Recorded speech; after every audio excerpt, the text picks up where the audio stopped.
Good morning. Muli po, ipagpalang umaga po sa inyong lahat. Napakabuti ng ating Panginoon dahil patuloy na tayong pinagpapala, pinituloy ng kalakasan, ginagabayan, pinaprotektahan sa lahat ng araw. Una sa lahat, binabati ko ng Happy Mother's Day ang lahat ng mga nanay sa loob ng iglesia at sa lahat ng mga nanay sa buong mundo. Happy anniversary, mabuhay po kayo dahil kayo ay ang tunay na sakripisyo ng mga anak hanggang sa paglaki. Salamat sa aking nanay, binabati ko rin sa kanyang patuloy na ginagawang pagsasakripisyo para sa amin. Happy Mother's Day, Nay. At sa lahat ng mga nanay, Happy Mother's Day sa inyong lahat. Ayun, ang ganda ng background ko, no? Happy Mother's Day din sa aking asawa pala si Joanne. Happy Mother's Day, Joanne. Nagja-jogging siya ngayon. Ngayon, muli, mag-aaral tayo. Mag-share ako ng aking devotion sa araw na ito na talagang kailangan natin gawin upang tayo ay magkaroon ng malakas, matatag na pananampalataya. Ayun, sabi nga sa aking devotion ngayon, magkaroon tayo ng tema natin ay matatag na pananampalataya. Yan, kasi sa ngayong panahon yan ang kailangan natin. Magkaroon tayo ng matatag na pananampalataya. Amen po ba? Kasi yan talaga yung ating kailangan sa araw-araw. Pero bago tayo magsimula, nais ko muna tayo ay manalangin. Ama namin Diyos na banal na makapangyarihan sa lahat. Muli po salamat sa araw na ito na pinagkaloob mo sa bawat isa sa amin. Salamat sa panibagong araw, Panginoon, panibagong palakasan, Panginoon, ang aming mararanasan buhat sa iyo. Lord, pinagpapasalamat ko sa iyo, Panginoon, ang araw-araw na biyaya na aming natatanggap. Nang dahil sa iyong salita, kami ay lumalakas at ngayon po kami ay magpupuri at magpapasalamat sa iyo, Panginoon, sa lahat ng aming natatanggap, Panginoon, hindi lang pinansyal, hindi lang material, kundi, Panginoon, higit sa lahat, spiritual na karunungan, Panginoon, na aming nagiging gabay at sandata namin sa araw-araw na pagsubok na aming nararanasan. Ngayon po ay mag-aaral muli kami ng iyong salita. Pangunahan po kami, Panginoon, sa aming pag-aaral ng salita through internet, Panginoon, na hindi magiging dahilan o hadlang anumang pagsubok upang hindi kami magpuri at magpasalamat sa iyo. Ama, patuloy kami humihiling sa iyo ng proteksyon at gabay at ubay, hindi lang sa aming sariling mga pamilya, kundi sa buong bansa, sa buong mundo na dumaranas ng pagsubok, Panginoon. Ama, hinihingi namin sa inyo ang gabay at pagbubay at karunungan upang patuloy naming maunawaan ang iyong tunay na ipinapahiwatig sa aming Panginoon. Sa pamamagitan ng pag-aaral na iyong salita, nagbibigay kami ng karunungan sa bawat isang Panginoon. Salamat po, pagharian mo po ang bawat isang Panginoon. Salamat sa patuloy at gabay mo sa amin sa araw-araw. Sa araw na ito, mag-aaral po muli kami ng iyong salita. Hiniling namin yung presensya na pangunahan niyo po kami. Iyan po ang aming samot na langit mula sa matamis na pangalan ni Jesus. Amen. Amen. Muli po, maraming salamat sa ating Panginoon dahil patuloy na tayong ginagabayan at hindi nagiging hadlang ang ating sitwasyon ngayon para hindi tayo mag-aral ng kanyang salita. Excuse me. Yung nga po sabi dito, matatag na pananampalataya. Yan ang ating kailangan ngayon. Ang magkaroon ng matatag na pananampalataya. Muli, inihikad ko kayo na buksan nyo ang inyong mga Biblia na hawak ngayon sa 2 Timothy o ikalawang Timoteo 3:10. Babasahin ko po sa inyo ang salita ng Diyos. Sabi sa 2 Timothy chapter 3 verse 10, ngunit sinunod mo ang aking itinuro sa iyo, ang aking ugali at layunin sa buhay. Tinularan mo ang aking pananampalataya, pagtsatsaga, pag-ibig, at katapatan. Nasaksihan mo ang mga pag-uusig at paghihirap na dinanas ko sa Antioquia, Iconia at Lystra. Napakahirap ng dinanas ko, ngunit sa lahat ng iyon ay iniligtas ako ng Panginoon. Gayon din naman, ang lahat ng nagnanais mamuhay ng matuwid bilang tagasunod ni Kristo Jesus ay daranas ng pag-uusig, samantalang ang masasama ay lalo namang magpapakasama. Ang manlilinlang ay patuloy na manlilinlang, at sila man ay malilinlang din. Ngunit ikaw, magpatuloy ka sa aral na natutunan mo at matibay mong pinaniwalaan, sapagkat kilala mo ang mga nagturo nito sa iyo. Mula sa pagkabata ay alam mo ang banal na kasulatan ay nagtuturo ng daan ng kaligtasan sa pamamagitan ng pananampalataya kay Hesukristo. Ang lahat ng kasulatan ay kinasihan ng Diyos at nagagamit sa pagtuturo ng katotohanan, sa pagtatama ng maling katuruan, sa pagtutuwid sa likong gawain, at sa pagsasanay para sa matuwid na pamumuhay, upang ang lingkod ng Diyos ay maging karapat-dapat at handa sa lahat ng mabubuting gawain. Purihin ang salita ng Diyos. Alam niyo po, bilang devotion ko, at ito ang ibinahayag ng Panginoon sa akin habang ako'y nagde-devotion. Ito ang nais niyang iparating na sa mensahe para sa atin. Sabi, magkaroon tayo ng matatag na pananampalataya. Itong si Timothy, sa aklat ng Timothy, ito isulat ni Pablo na talagang dumanas ng kahirapan, na ikinikwento niya ito kay Timothy, na ipinapakita niya ang kanyang paghihirap. Sinasabi niya dito na sa kabila ng kanyang paghihirap na kanyang dinanas sa mga lugar na kanyang pinuntahan, ay ginabayan siya ng Panginoon. Bakit? Dahil meron siyang matatag na pananampalataya. Alam mo, sa lahat, maging sa ngayong panahon, ay kailangan pa rin natin ng matatag na pananampalataya, dahil iyon ang ating pinakasandata sa lahat ng pagsubok na ating nararanasan. Sabi nga, lahat ng pagsubok ay mayroong tagumpay. Hindi lahat ng pagsubok hindi lahat ng taong sinusubok ngayon ay puro na lang pagsubok. May tagumpay, may katapusan, may hangganan. Pero kailangan lang nating maging matatag. Sabi nga niya, dahil nga sabi nga niya, di ba, nasaksihan mo ang mga pag-uusig at paghihirap na dinanas ko sa Antioquia, Iconio at Lystra. Napakahirap ng dinanas ko, ngunit lahat ng iyon ay iniligtas ako ng Panginoon.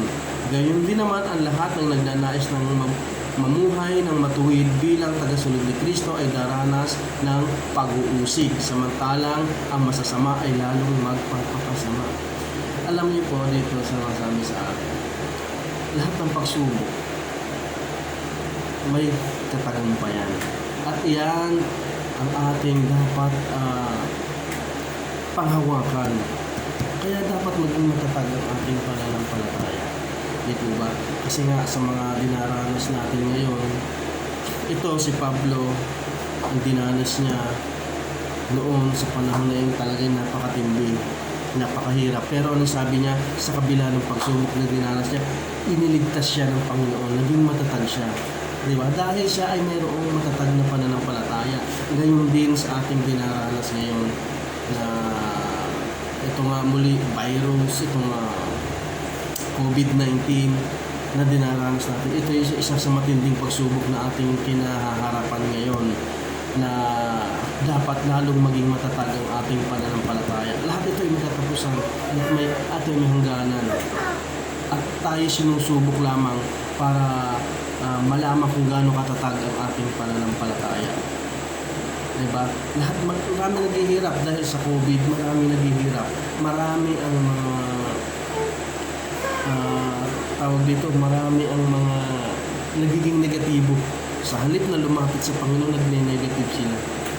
Diba? Sa halip na tumatag lalo ang pananampalataya, marami na ang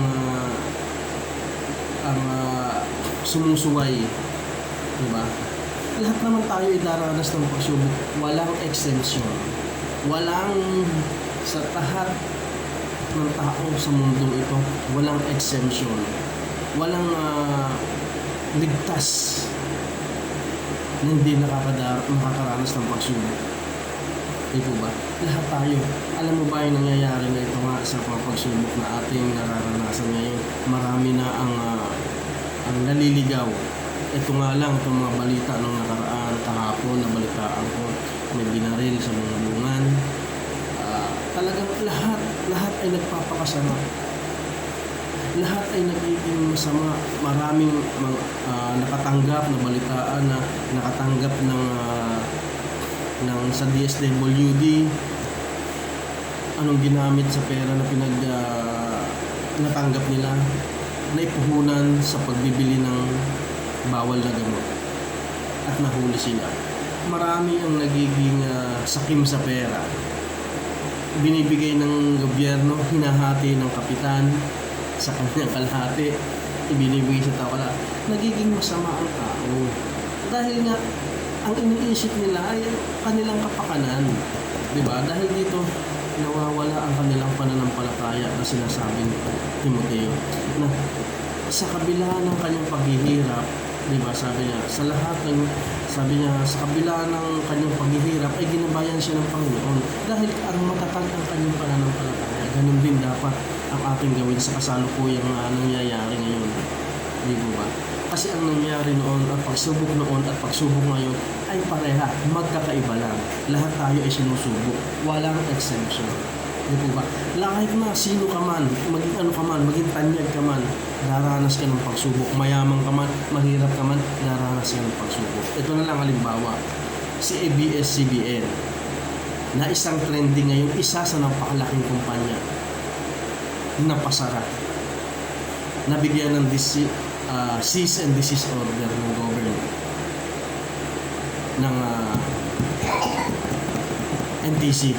Di ba? Kasi walang imposible. Lahat yan ay plano ng Diyos para gawin na siya ay makapangyarihan. Na walang imposible sa Kanya, maging sino ka man, maging tanyag ka man, makapangyarihan ka man. Walang imposible sa Panginoon. Pag siya ang kumilos at gumawa, lahat ay babagsak. Ito, relate ko yung nakaraan na ating napag-aralan. Lahat ay babagsak. Maging tumutulong sa Kanya ay babagsak. Yan ang sabi ni Isaiah. Kasi lahat ng nangyayari talaga sa mundo ito ay nakasulat, nakatakda. Kaya sa iba-ibang panahon. Dito ba? Kaya dapat maging matatag ang ating pananampalataya. Huwag tayong padala, huwag tayong patangay sa kaguluhan ng mundo ito. Dito ba? Yan nga nangyayari sa ABS-CBN. Talagang napakahirap. Pero dapat sa halip na tayo ay makipaglaban, kagaya mga artista lumabas na, nagsalita na, nagbitaw na ng mga salita laban sa mga nagpasara sa kanila. Pinoproteksyonan nila ang company ang kanilang pinagtatrabuhuan. Parang dito napapansin ko, wala ng Diyos.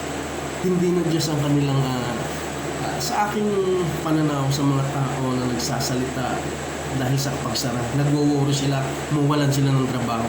Nagwo-worry sila na sila ay magugutom. Yun ang pinaglalaban nila na wala. Pero wala nagsalita. Akong narinig pa na ipinag-ubaya nila sa Panginoon ang lahat ng nangyayari. Bagkus batikos ang nangyayari. Bagkus ang nangyayari ay ilabas ang kanilang saloobin. Although napakasakit talaga yun. Pero dapat nating maunawaan na lahat ng iyan ay magaganap. Ipinapakita ng Panginoon na maging sino ka man, maging mayaman ka man, ikaw ang pinakasikat, babagsak at babagsak. Kung hindi ka magiging matatag ang pananampalataya mo sa Kanya. Amen. Amen po. Kagaya nga, sabi nga sa 2 Timothy pa rin, sa bandang taas, sa verse 1, sinasabi, dapat mong malaman na sa mga huling araw ay magkakaroon ng mga kahirapan. Ang mga tao'y magiging makasarili, sakim sa salapi, palalo, mapagmataas, mapagsamantala, suwail sa magulang, walang utang na loob, at lamastangan sa Diyos. Sila'y magiging malupit, walang habag, mapanirang puri, marahas, mapusok, at namumuhi sa mabuti.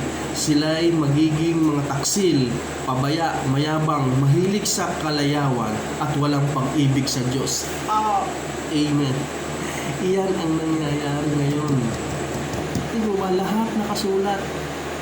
Lahat. Paghawakan niya natin. Di ba lumalabas na nagiging makasarili, saking sa salapi. Ayan na. Ayan na yung nakikilala na yung tao na pera lang ang nagiging dahilan ng kanilang pamumuhay. Yung government, yung ayuda ng government, pinag-aagawan. Nagpapatayan dahil doon. Dahil nakadepende ang buhay nila doon sa kanilang matatanggap. Wala na yung faith, di ba? Nawawala na yung sinasabi, wala nang pag-ibig sa Diyos. Nawawala na. Yun na nawawala. Dahil ang iniisip na lang nila ay ang sarili nilang kapakanan. Magugutom ako, magugutom ang pamilya ko. Hindi nila iniisip na Panginoon ang magpo-provide ng pangangailangan ng bawat isa. Napakahirap ipaunawa ito sa mga taong baluktot ang kaisipan. Pero sana maunawaan ng lahat na ang Diyos pa rin ang kikilos natin. Napakasakit ng desisyon na ginagawa ng Diyos para sa atin. Alam mo ba, hindi pa yan ang masakit kung paano sinusubok ang tao. Napakasimple lang ng pagsubok ng atin. Pero halos pumatay na tayo, halos ang mga tao ay maging lapastangan na talaga sa Panginoon. Dahil sa simpleng pagsubok na ating naranasan. Alam niyo ba na sabi, bakit simple lang na nasasabi ko ang pagsubok na ito? Ito ay masasabing napakahirap na pagsubok sa mga taong walang pananampalataya. Masasabi nila ito na ito ay talagang napakahirap. Dahil sa walang pananampalataya. Pero kung matibay ang pananampalataya mo, anong hirap mo ng pagsubok, anong hirap na dinaranas, hindi ka matatakot. Although mag-worry ka, pero pag pinanghawakan mo ang salita ng pang-ating Panginoon, nahaliwala. Alam niyo ba, ang pagsubok ng isa sa mahirap na aking nabasa sa banal na kasulatan ay yung kay Abraham. Ang kaisa-isa niyang anak na tumanda na siya ng 80 years old at bago pa lang sila nagkaanak, at kaisa-isang anak, pabinayahan silang anak, pero sinubok sila ng Panginoon na ihandog ang kanyang anak. Pero ang ginawa na hindi siya nagdalawang isip na ibigay ang kanyang anak para ialay ang buhay sa Panginoon. Di po ba? Tayo nagugutom. Wala lang pagkain. Pumapatay na. Hindi lang nabigyan ng ayuda. Pumapatay na. Nakatanggap ng ayuda, gagawin siya masamang para. Diba? Isipin natin po yung mga ganong sitwasyon. Kung patuloy tayong magbabasa ng kasulatan, ng banal ng kasulatan, matututo po tayo. Dahil ang salita niya talaga ay talagang ang salita ng Panginoon talaga ay makapangyarihan at totoo. Yan ang nagaganap, yan ang nangyayari. Paghawakan natin. Maging matatag ang pananampalataya. Kung hindi matatag ang pananampalataya ni Abraham, hindi niya ibibigay yun. Ang papasok sa isip niya, makasarili. Anak ko na ito, bakit ko ibibigay siya? Iyan ang nangyayari din sa atin ngayon. Mahina, hindi matatag ang ating pananampalataya. Bakit? Gutom ang pamilya ko. Sabi nga, sa ABS-CBN, sinara niyo ang kumpanya namin. Magugutom, paano na ang pamilya namin? Tama po na. Isang bagay na siyempre pag isinara mo yung kumpanya, maraming magugutom. Pero dapat sa halip na makapagsalita tayo ng di maganda, manalangin na lang ang bawat isa nahingiin ang gabay ng patnubay ng Panginoon na ibalik ang kumpanya iyon para bumalik na rin ang mga tao. Masettle. Dahil wala namang imposible sa Diyos. Di ba ba? Sa halip na makapagsilita sila ng di maganda, nagiging makasalanan pa sila. Ang nangyayari, inuusig pa nila ang Panginoon. Dahil sa nangyayari. Hindi naman nila inuusig ang kanilang sinasabihang gobyerno. Ang inuusig nila ay ang Panginoon. Dahil Panginoon ang may plano ng lahat ng ito. Dahil nga sinusubok ang ating pananampalataya. Sinusubok kung gaano katatag ang ating pananampalataya. Ang dami na, napakarami. Ano po ba? Napakarami. Maraming mapagsamantala, suwail na sa magulang. Wala nang utang na loob. Wala nang utang na loob. Napastangan na sila sa Diyos. Napakaraming halimbawa. Napakaraming kaganapan sa mundo na nakasulat sa banal na kasulat. Paniwalaan na po natin. Matuto na tayong maniwala sa salita ng Diyos. Kasi iyan na po ang nangyayari ngayon. Iyan na po ang nagiging kahinaan na ng mga tao. Ang pagsubok na nararanasan. Pero kung ang salita ng Diyos ay panghahawakan, iyan ang magiging lakas at sandakan natin sa araw-araw. Diba? Panghawakan natin ang salita. Totoo at banal ang salita ng Diyos. Walang hindi totoo sa kanyang isang lahat. Diba? Dahil sa kanyang salita, makakagawa tayo ng mabuti. Diba? Sabi nga, sa pagtutuwid sa likong gawa, yung sabi niya, upang ang lingkod ng Diyos ay maging karapat-dapat at handa sa lahat ng mabubuting gawain. Dahil sa kanyang salita, magiging handa tayo. Dahil sabi nga dito, isa pa, ang lahat ng kasulatan ay kinasihan ng Diyos at nagagamit sa pagtuturo ng katotohanan, sa pagtatama ng maling katuruan, sa pagtutuwid ng ligong gawain at sa pagsasanay para sa matuwid na pamumuhay. Yan ang kapangyarihan ng salita ng Diyos. Nagagamit natin sa pagtutuwid. Nagagamit natin sa tamang pagtutuwid ng mga pamumuhay, sa ligong pamumuhay. Iyan ang kapangyarihan ng Diyos. Dahil yan ay kinasihan ng Diyos.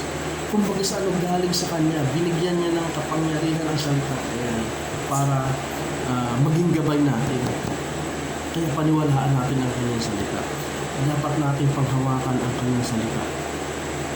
Dahil ito lang ang magbibigay sa atin ng kalakasan sa ating buhay.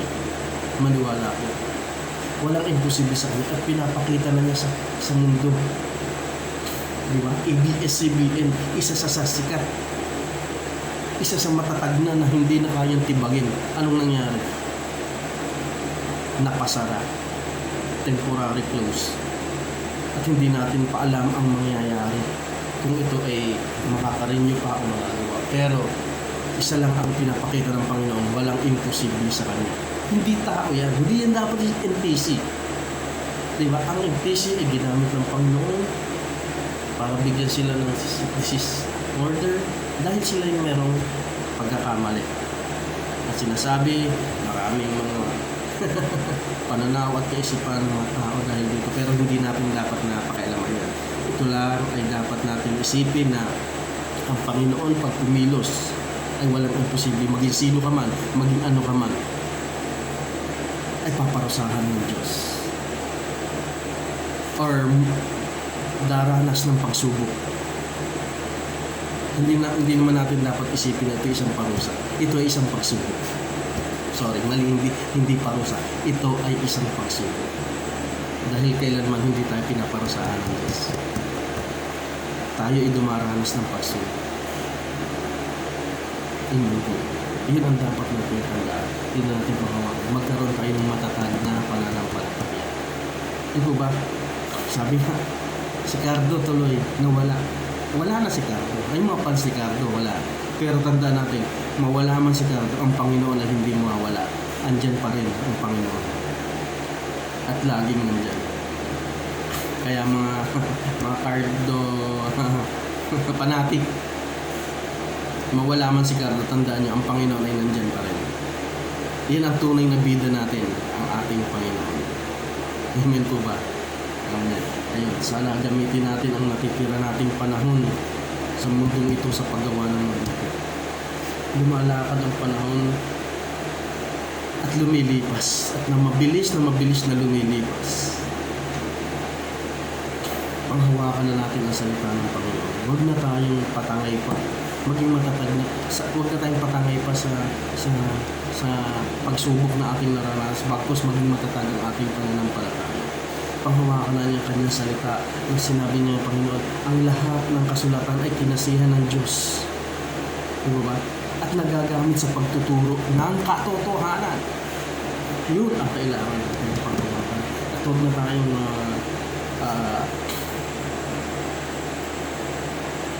magpastangan sa Panginoon. Nawawala na tayo ng respeto sa Diyos. At iyon ang kulang. At ang alam ko, yun ang pagkakaunawa ko. Yun ang kulang sa mundo ito.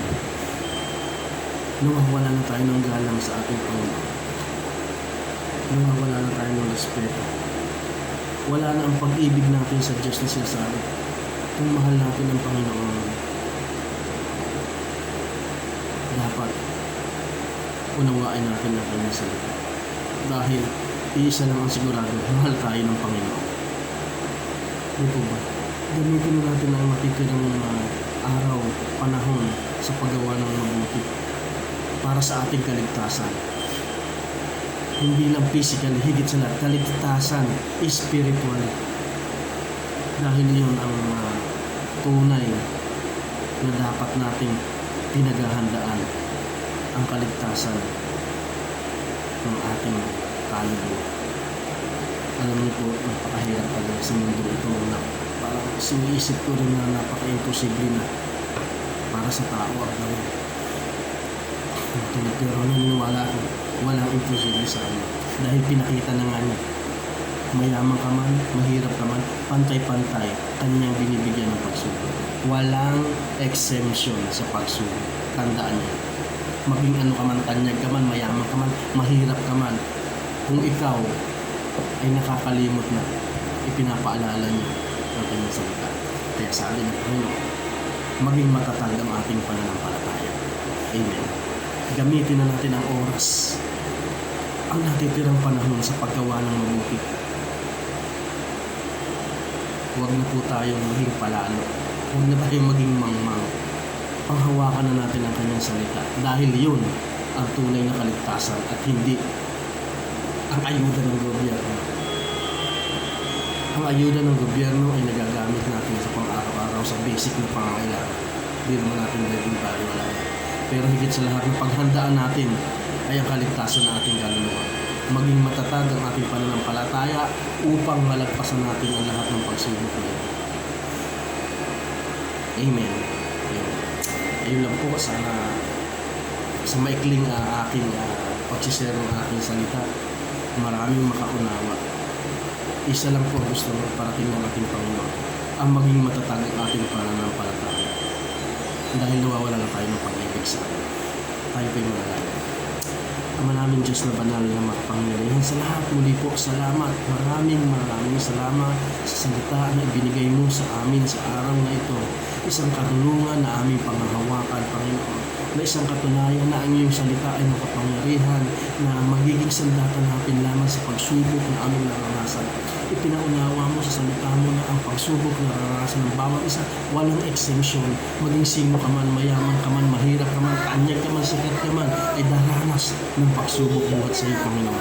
Upang maunawaan namin ang lahat ng aming mga pagkakamali. Upang lalong maging matatag ang aming pananampalataya. Nais mong parating sa amin na dapat kami maging matatag sa pagsubok na aming naranasan. Ama, patuloy na humihingi kami ng protection sa iyo, gabay sa iyo, Panginoon, sa araw-araw namin pamumuhay. Na ipaunawa mo sa amin, itanim mo sa aming puso at isip ang iyong mga salita, Panginoon, na sa ganun, hindi kami matangay ng kabuluhan ng mundo ito, Panginoon. Na hindi kami matakot, na sa halip na kami mag-worry sa nangyayari sa mundo ito, ay lalong tumatag at lumapit kami sa iyo, Panginoon. At ipaubayan namin sa inyo ang lahat ng desisyon na lahat ng nangyayari dito, Panginoon, sa mundo ito ay plano mo. Maraming salamat. Patatagin mo po ang pananampalataya ng bawat isa. Paghariin mo po ang bawat isa. Pagharian mo po, pangunahan mo po na hindi kami maligaw at kapakatan. Na magkaroon ng kaligtasan, higit sa ang aming kaluluwa. Ama, salamat Panginoon sa katuruan. Salamat sa karunungan. Salamat sa protection, Panginoon. Kayo patuloy na maghari sa bawat isa sa aming Pangulo, sa kanyang desisyon at plano na ginagawa. Ang mabigyan mo siya ng tamang karunungan. Sa lahat ng kanyang mga senador, sa lahat ng mga kanyang sasakupan, mula pinakamataas na posisyon sa bigyan ng hanggang pinakababa. Bigyan mo ng isang kaisipan ang magkaroon ng pag-ibig. Dahil yung po ang kulang at nawawala sa ang pag-ibig. Dahil sa pag-ibig namin, sa pag-ibig, Panginoon, diyan kami nakakagawa ng masama.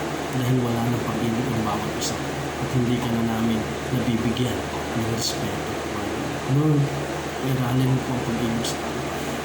Ipuunawan niyo po ang isa. Maraming salamat po. Ama, hindi itinataas ko po ang iyong dakilang pangalan. Maghari po kayo, hindi lang sa bansang Pilipinas, hindi sa lahat ng bansa sa buong mundo. Sa lahat ng iyong ninala. Hinihiling namin ang proteksyon mo at gabay na patuloy mo gamitin ang mga dalubhasa na makahanap na po ng vaccine para sa virus na ito. Na muli, makabalik kami sa aming dating pamumuhay ko. Alam ko po na lahat ay makasalanan. Pero dahil sa iyong salita, marami ang makakaunahan. Kaya Panginoon, maraming salamat.